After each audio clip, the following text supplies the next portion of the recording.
Okay, so we're going to do this right here and a bunch of other variations of this to show you guys how to edit your tattoo photos and how to make them a bit more professional, so it doesn't just look like, you know, you're not just taking pictures of a leg in a car park in a parking lot.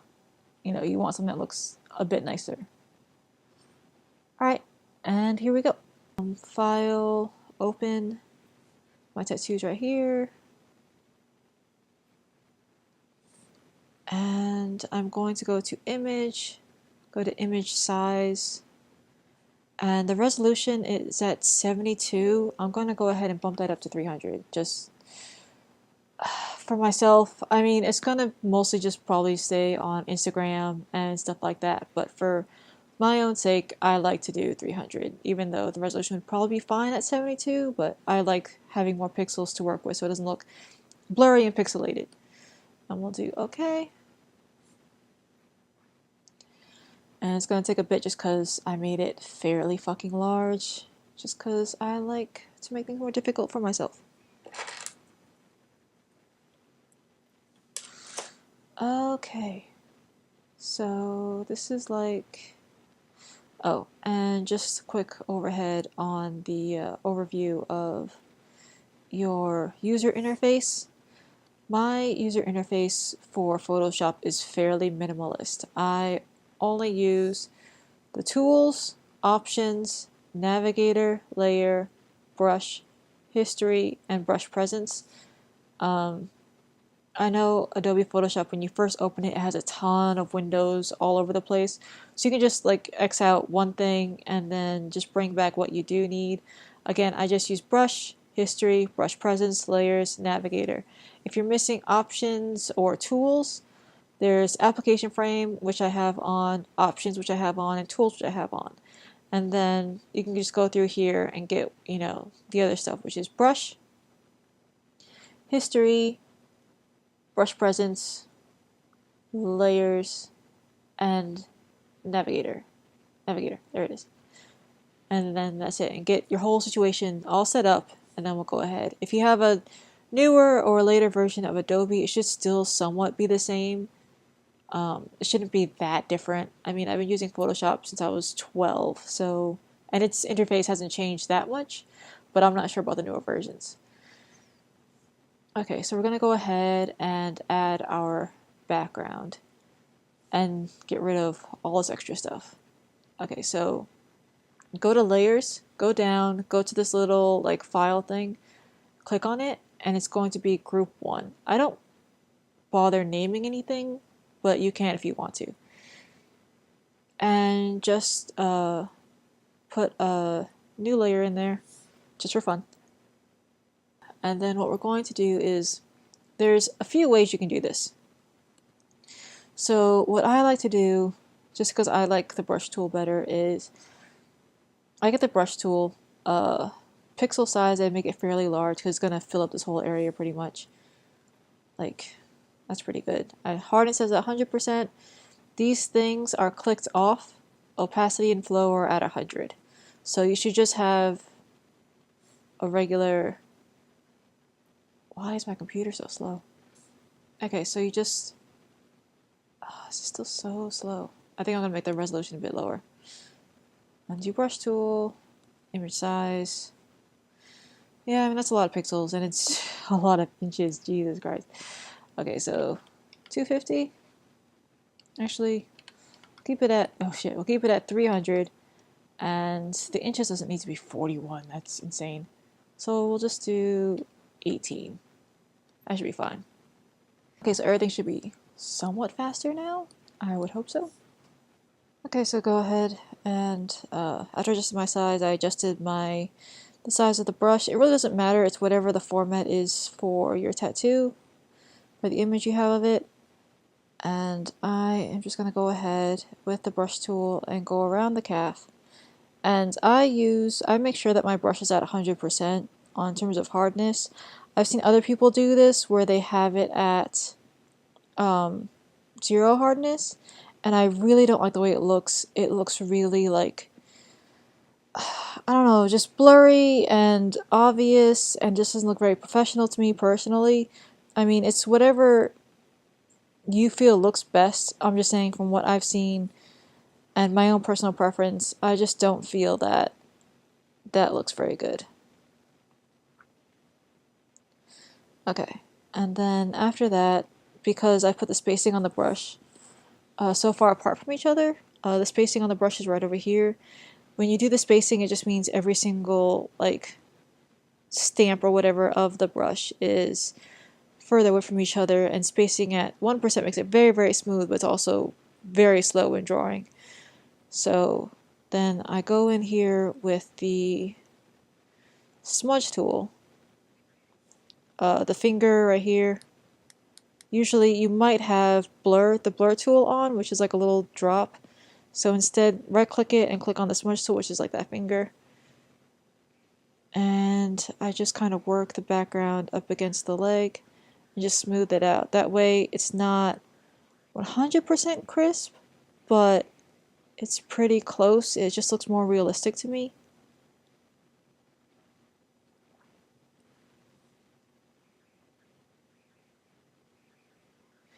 And then you just keep working against the leg. Oh, and mine right now is on lighten, which why it's not working as well as it usually is. Make sure the mode is on normal. My strength is at 53. Sample all layers, make sure that's clicked off, and finger painting, make sure that's clicked off. And just keep working at it. I made the bottom of his calf really thin. It's not that thin. You can also just kind of keep working with it.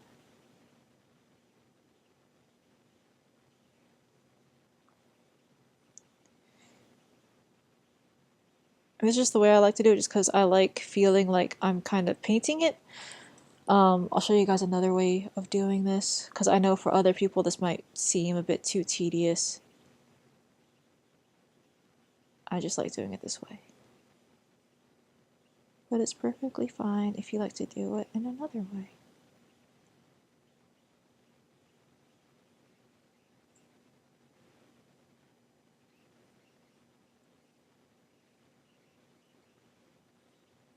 And you just keep going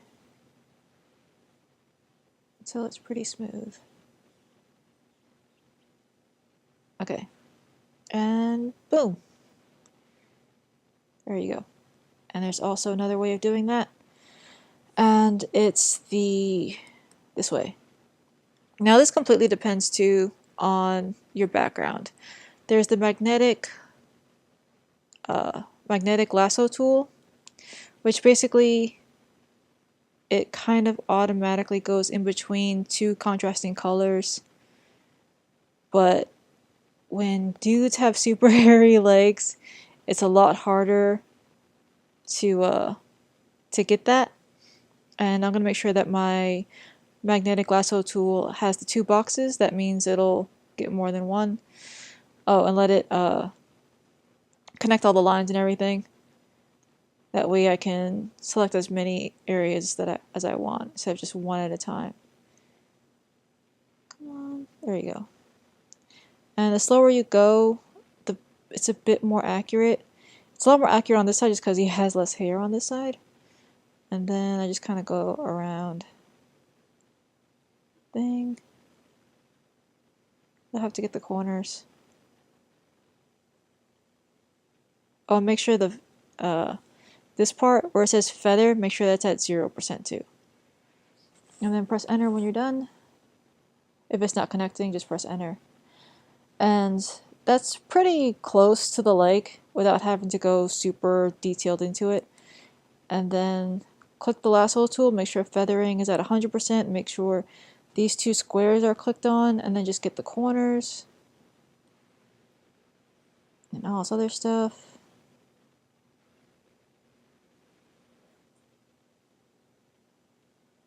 And the bottom of the leg there. And you'll probably have to go in and get all those little, because the hairs really fuck up the magnetic lasso tool. So you'll have to go in there by hand to try and get what it missed, and go to navigator and just keep moving the image down. Or the spacebar helps, because the spacebar, if you press the spacebar, a little hand pops up and you can drag the image up or down. And just keep getting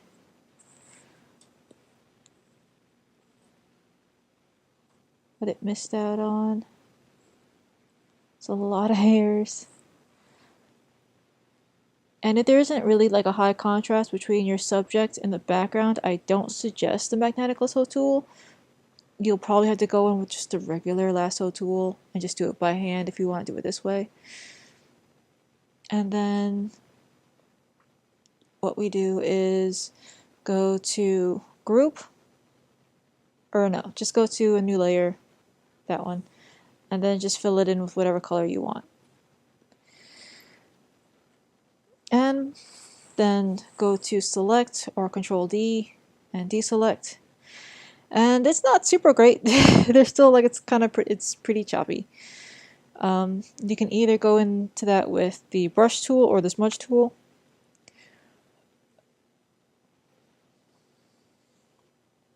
And fix that up.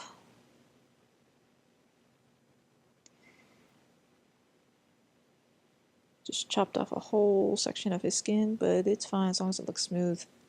As long as you don't chop off the tattoo, it doesn't really matter.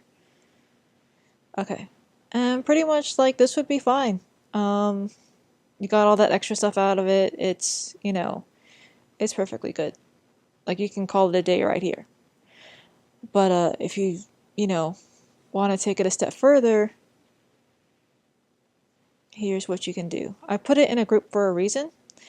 Either one of these would work. I'm gonna go with this one,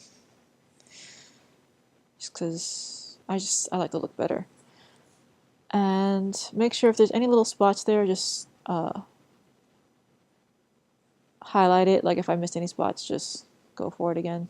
Oh wait, and yeah, again, you want the double square thing because it'll only get one at a time. So get both, and then get this one.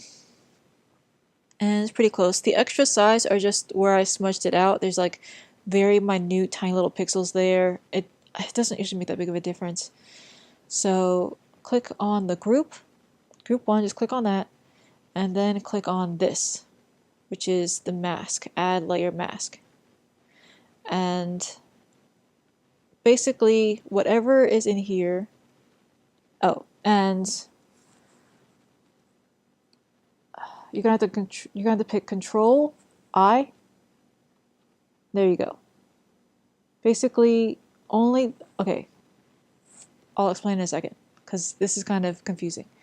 I'm going to fill a layer. I'm going to take that down just a little bit, or take it over here. Yeah. Okay.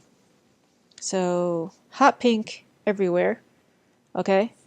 Not doing anything to this layer, but then when I drag it into group 1 with the added mask, now it's just on the leg. So instead, I'm going to inverse it. And now, oh yeah, it does show up pretty badly. And then it's just this part. So whatever I do in this layer, okay, so yeah, that actually, because usually when I do this, it's not that bad, but this is actually not great either. So I am going to delete this. You can always add another one, and I'll try this one out and see how this one is. And just grab both using the magic wand tool up here, and then go to group 1, add layer mask again down here. And yeah, that one looks pretty good. It's best to use really high contrasted, like bright colors. That way you can really see like how fucked up it is. Because usually I found if you use black or something, it's a lot harder to tell where exactly you fucked up. Okay, so yeah, because of the layer mask in the background of this, probably shouldn't use the same color. Okay, and whatever I do here, it never goes over the tattoo or the leg or anything. It's always in the background. I can draw with complete and total freedom, and nothing is going to disturb the front part of the tattoo. I have total, complete freedom to do anything back here. And so what you can do is you can file, you can import to file, images from device, or no.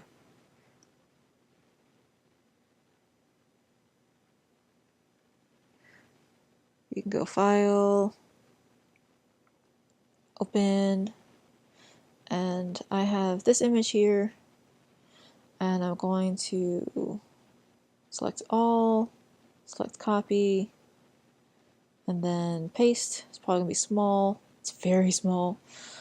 And then I'm going to do a free transform on the image. I don't know how good it's gonna be because it's gonna be really blown up, so it's probably gonna be super pixelated. But you can use like any image you want.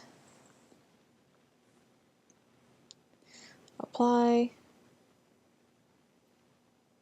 It looks pretty fucking shit. Okay. So say you have an image like this and it's really, really pixelated because I thought I picked a large one, but I did not pick a large one. So what you can do is filter, Gaussian blur, and it kind of takes away all that pixelate. If you need to have this background sharp, I don't suggest this obviously because it's a fucking blur. But then I do Gaussian blur. Usually takes a minute, and then adjustments, brightness, contrast, just to up it up a bit.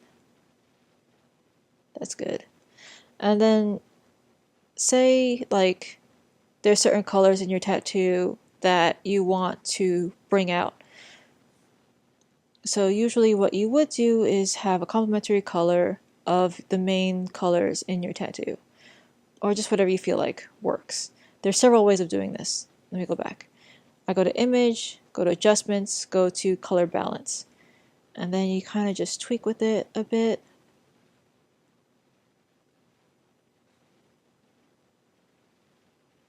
I kind of just like the way it was before, but actually that looks pretty nice. A bit more blue in there. And go into the highlight section down here. And you just kind of mess with that a bit. And then shadows is usually pretty drastic, so I don't really touch that much. And you just kind of keep messing with it so you get something that you like.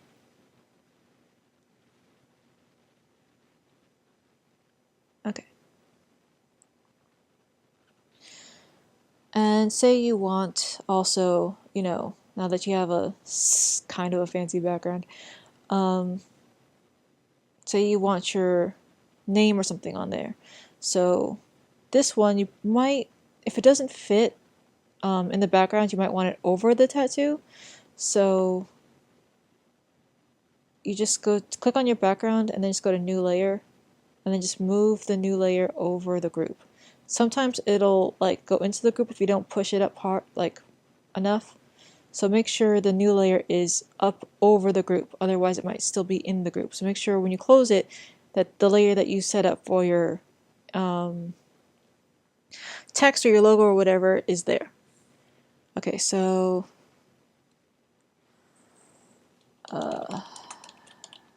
Kit St. John's. And then I typed it out and the text is way too small, so you can either do it this way where you go through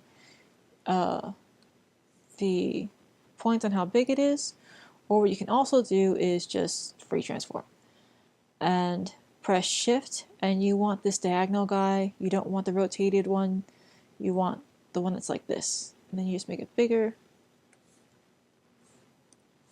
apply. I have to fix this thing right here. And not a huge fan of the font, so we'll go to Vibas, which is usually a pretty good stable font. And it looks kind of plain, the font like that. So what I'm going to do is double click on the text. And now you get layer style. And layer style is great. I've been using it forever. I have a ton of preset, because usually I think these are all the ones that you get when you first start it. But since I've had Photoshop for so many years, I've had so many presets of the different kinds of styles that I want for my fonts that I made that just fit different things for myself. And it's really easy to do these kinds of things. I'm going to go to no styles just so I can show you guys how to do it from scratch. If you want a bevel and emboss, that's fine. I've never really been a huge fan of the look. Usually what I just do is stroke, make the size kind of big, and depending on the color overlay, I'm going to probably go with a pink or something. And I'm going to put the blend on Leaner Dodge. And I'm going to go to blending options default. And because there's that red font, the pink font is interacting with that font color. I don't want that. I want it to interact with the background. So I'm going to go to advanced blending and fill opacity, and I'm going to put it on nothing. And now the color that I picked, the color overlay, is interacting with the background and not the font color that I chose originally. And the stroke too, I also want that to be interactive and look like it's a part of the image rather than just slapped on top. Now I'm going to choose like a dark blue purple, and I'm going to make that multiply. See how that looks? Not a huge fucking fan of that. And maybe I'll take away the stroke and add a drop shadow instead. And change the thing to still have my heart set on like a purple.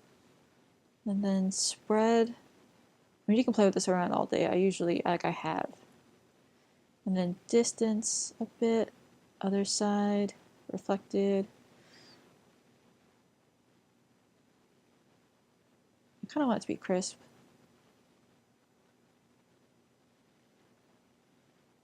Just kind of play with it around a bit. As well with the opacity, depending on how you want it. And you kind of can just go through the other colors, see what works best for you.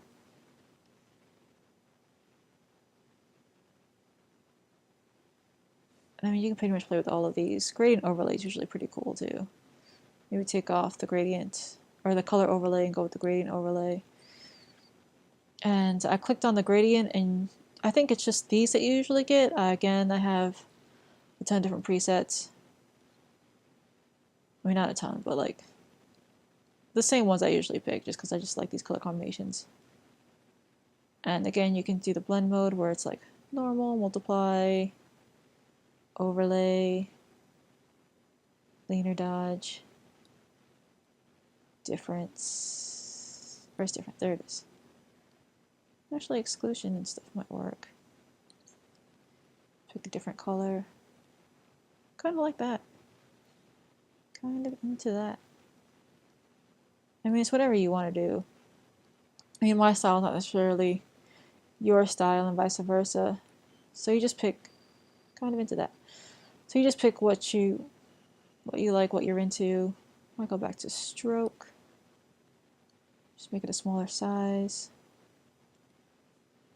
And then just go through the colors. See what's like to Leaner Dodge? No. Overlay?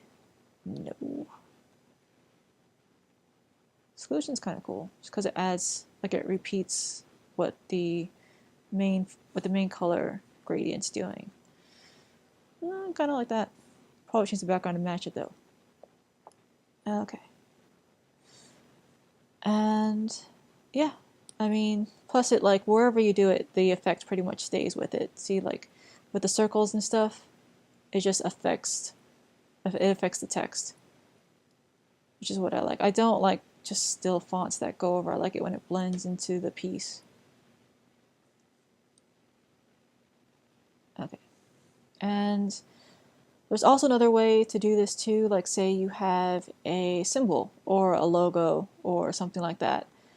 I had one. I'm not really a huge fan of it anymore. Make a new layer.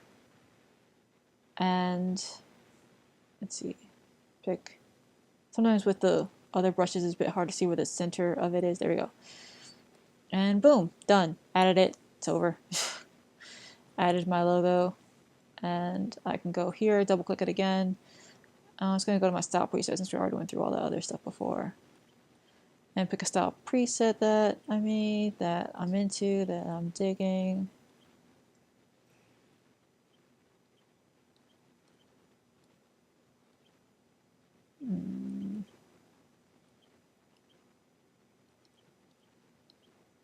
I mean, all these you can easily make. They're not super hard to do.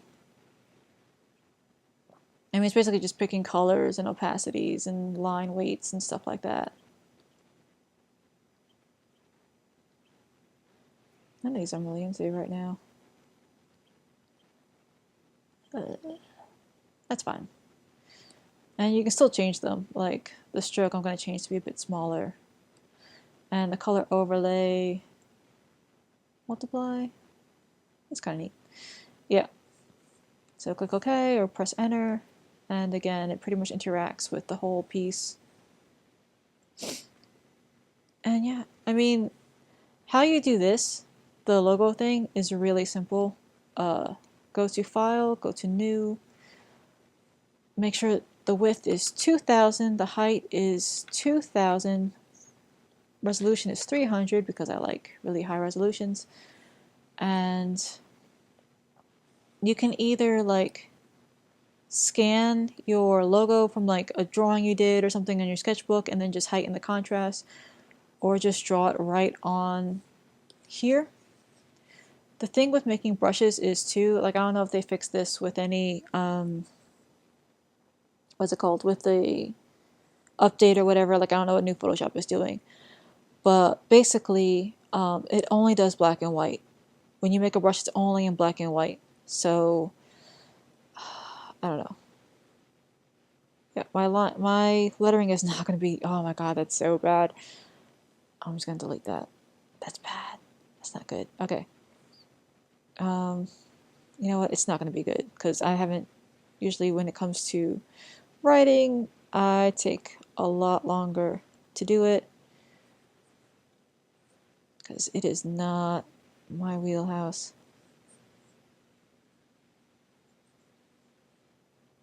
A little heart, because why not? And then we will do, okay, so you have this, it's on a new layer, and then you go to image, or where the hell do you go? Edit. You go to edit, and then you go to define brush present, and you can name it whatever you want. I never do. You go to OK, and then boom, you got a brush. And then you can go to here, and then, oh yeah, another thing too is if this is on, then it's going to be small. You want it to be off so you get the full size. And then boom, just do it all over the place. Really doesn't matter.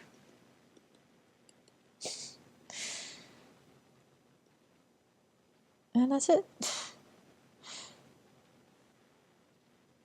Oh yeah, I didn't change the, oh, another thing too is if, say, you have a logo or something and you change it later on and then you want to add it back in, but you want to add all the layer effects that you had before, you can right click, go to copy layer style, and then right click again, go to paste layer style on the layer that you do want the style on, and then boom. So you don't have to go through all that mess again. And that's pretty much it. If you want to, okay, so I know a lot of people are against editing this bit. This is pretty much fresh from the camera.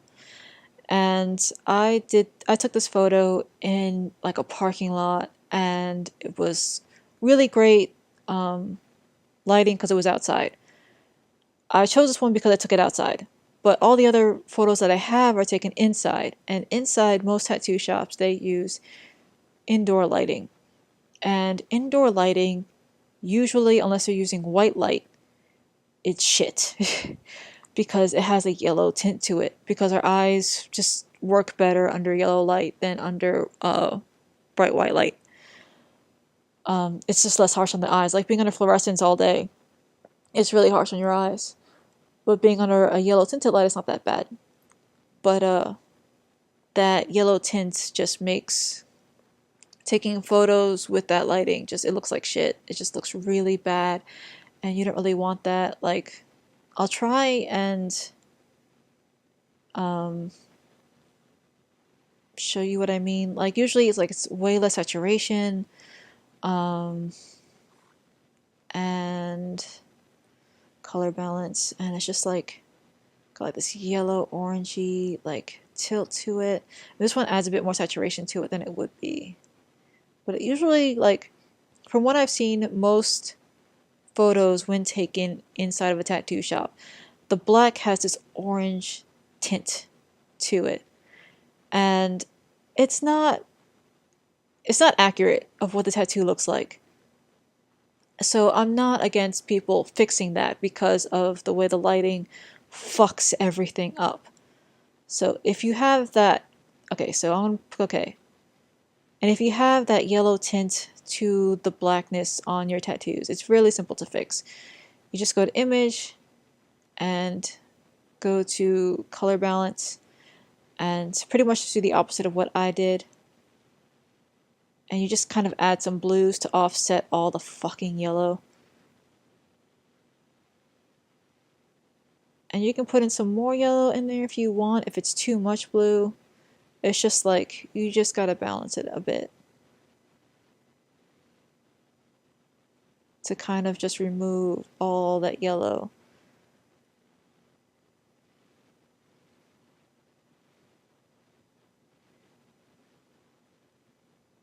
Okay. And so I'll show you two before and after. We'll go to history, and this is what it looked like before, after, before, after, before, after. And it just got rid of the yellow tints in the black.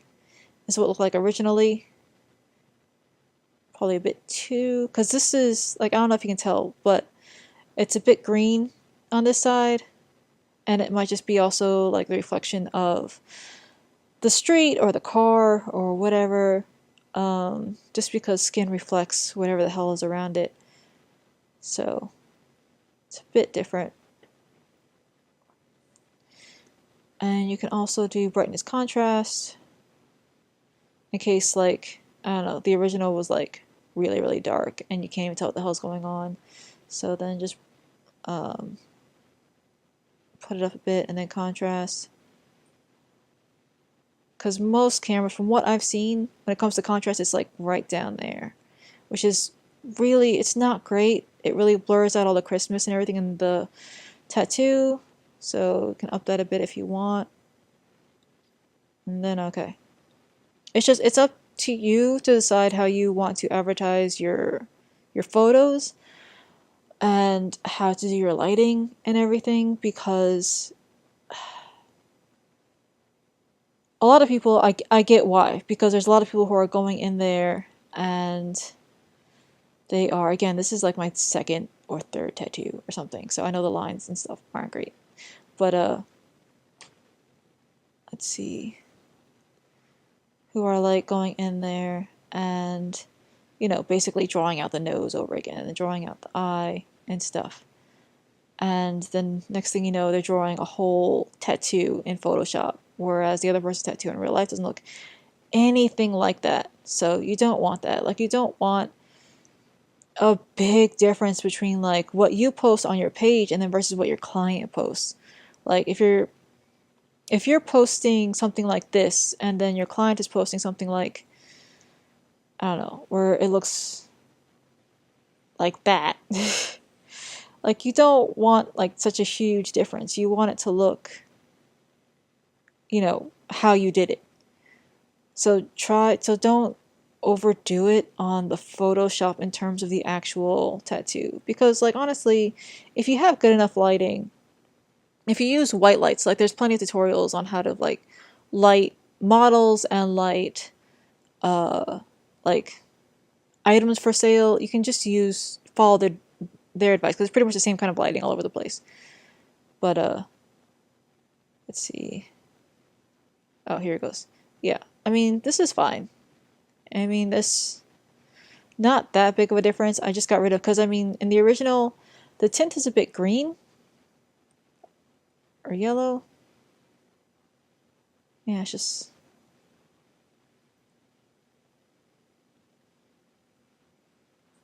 kind of desaturated, that's all.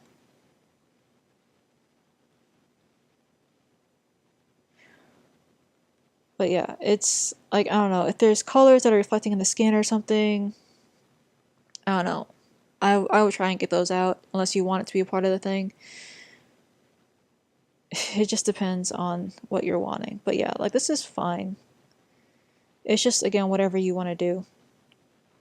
And yeah, I think that's pretty much it. You can add, again, whatever background you want. You can draw on the background if you want. You can add other things. Oh, there's another neat thing too that I like to do when it comes to tattoos. Just real quick. Okay, so I'm going to go to the background. I'm going to all layer. I'm going to all copy or select all. Okay, select all, Control A. Sorry, I keep using shortcuts. Select all, and then go to copy, and then click on paste. And then I'm going to go into this one. And it's pretty much, it's only using the background. Then I'm going to zoom out using Control minus sign, or you can go to Navigator and just zoom out. And I'm going to do free transform. I'm going to make this very big. Very fucking big. It's also a good way, like, say you have like a really intricate tattoo or whatever, so people can see the details and stuff. I mean, it's going to be a little pixelated, but not too bad. And then I just press enter when I was done making it big. Oh, see. And then what else I do is I do Control I, and it inverts it. That way the tattoo is still like the main focus, but it's also a part of the background. And then I go to, that's what I usually do. And then I kind of play with the colors a bit. I'm gonna go to brightness contrast. I'm gonna make the contrast higher and this darker. You kind of just really, really fuck with it. And then with hue saturation, I usually play around with this bit too, just because you can go through all the colors and just see what colors you feel works best. Click OK. And again, it's whatever you want to do. I kind of just like this. You can also, actually, you know what? Let's see. It's over the lighting, so I'm just gonna I'm gonna have this layer clicked on, and then up here where it says normal, I'm gonna try linear dodge. That way it's kind of like it's in the background. Yeah, I kind of like that with the eyes. Yeah, I think that's neat. Okay, yeah. I like that. So yeah, I mean, again, it's in the background of the tattoo. You can do whatever the fuck you want. I'm not a huge fan of the signature, so I'm gonna take this out. I might put the other signature back in just because I like the old one better than the new one. So I'm just going to erase this. Oh shit. And again, always make sure you're on the right fucking layer because I make this mistake all the time. You just erase this, and whatever you do on this layer, whatever layer style you have on here, that'll pop up. So go down to my little cat person. There it is. And unclick that thing, put it right there, boom, done. And yeah. And like, okay, also another thing. The contrast and stuff isn't as much as I want it to be. So what I'm going to do is click on the half circle here, click on brightness contrast, and whatever happens in the background, it will affect, whatever this is on top of, it will affect everything. And I don't really want the tattoo to be affected, so I'm going to Control A, Control C, Control V, which is select all, copy all, paste, and then I'm going to drag it up over the brightness contrast, or no, this one right here, and then I'm going to, can you copy this? I don't know if you can copy it. Ugh. Actually, I can just go to my other layer where I have the old one that I have. This layer right here with the purple, remember it was like our original thing, and select it, and then go to this one over here, and select it on, and then delete it. And you can also do that. And let's see. I mean, you don't have to do this, but I just do this because this is the kind of person I am. And yeah, I like it to be a bit darker.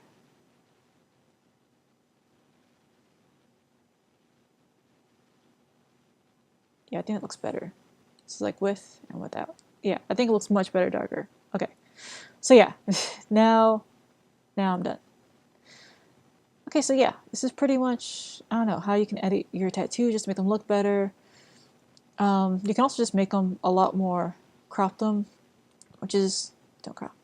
This tool right here, you just click on this and you can just crop it however way you want to. It'll also cut off everything else, so be careful. Like if you just want to do that, that's fine too. But I like a little bit of background in the tattoos. Maybe not this much, this is a bit excessive. But yeah. Thank you for watching. And if you have any questions, I know I kind of went a little overboard with all the effects. I mean, this isn't even close to what I try and do. I like to do a lot of different stuff. But yeah, if you have any questions, comments, concerns, accusations, whatever it is, if you're completely lost, if I skip something or miss something, just let me know in the comments and I will fix it as soon as I can. Thank you so much for watching. Bye!